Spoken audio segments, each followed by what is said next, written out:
আসসালামু আলাইকুম ওয়ারাহমাতুল্লাহ। প্রিয় কবরের আজাব ইউটিউব চ্যানেলের বন্ধুগণ, রুহের আত্মনাদ যখন মানুষের রুহু বের হয়ে যায়, তখন তার কাছে ফেরেশতা এসে তাকে কী সব ভয়ানক ভয়ানক কথা শোনায়। প্রিয় বন্ধুরা, ঘটনাটি জানলে আপনারা আশ্চর্য হয়ে যাবেন। এজন্য সম্পূর্ণ ভিডিওটি দেখার অনুরোধ রইল।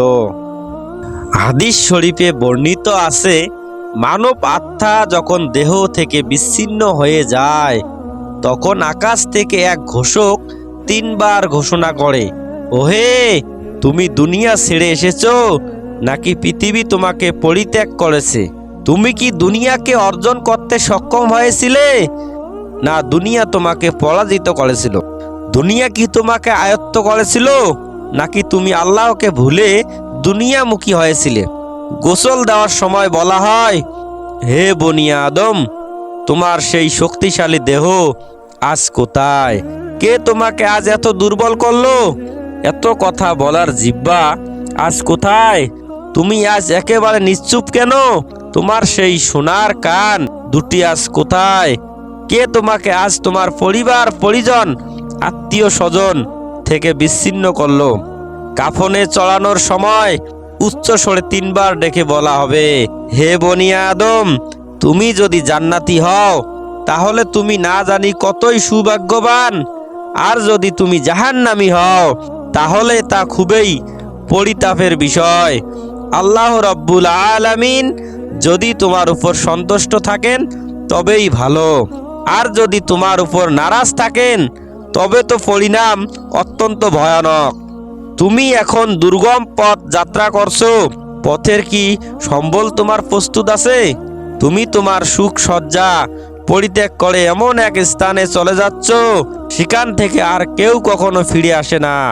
মৃতদেহ যখন খাটের উপর রাখা হয়, তখন বলা হয়, হে আদম সন্তান, তুমি যদি পুণ্যবান হয়ে থাকো তাহলে তোমার জন্য সুসংবাদ, আর যদি তুমি পাপী হও তবে তোমার আর রেহাই নাই।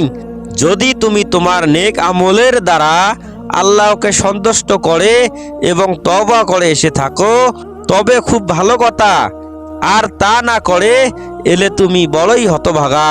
লাশ কাতারের সামনে রাখা হলে বলা হয়, হে আদম সন্তান, জীবিত অবস্থায় তুমি ভালো মন্দ যা কিছু করছো এখন তা দেখতে থাকো।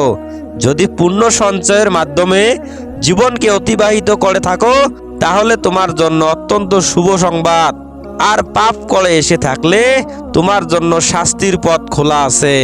তারপর মৃতের খাট কবরের পাশে রাখা হলে কবর 3 বার ডেকে বলে, হে বনি আদম, এতকাল তুমি আমার বুকের উপর আনন্দ উল্লাস করে কাটিয়েছিলে, আর আজ কাঁদতে কাঁদতে আমার ভিতরে প্রবেশ করছো।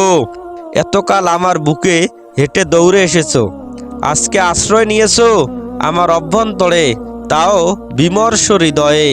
এতদিন তুমি রাগনী ছিলে, আজ তুমি একেবারে নির্বাক।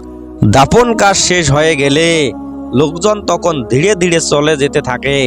আল্লাহ রাব্বুল আলামিন এখন বলেন, হে আমার প্রিয় বান্দা, তুমি আজ গভীর অন্ধকার নির্জন কবরে পরিবার পরিজন আত্মীয় স্বজন সব ত্যাগ করে নিঃসঙ্গ অবস্থায় পড়ে আছো।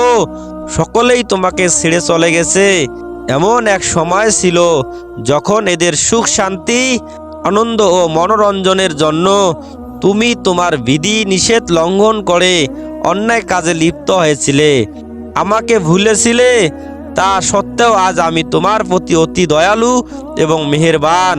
জেনে রাখো আদম সন্তানেরা, জেনে রাখো, সন্তানের প্রতি গর্ভধারিণী মা যতটা স্নেহশীল আমার বান্দার জন্য আমি তার চেয়েও বেশি দয়ালু এবং স্নেহপরায়ণ।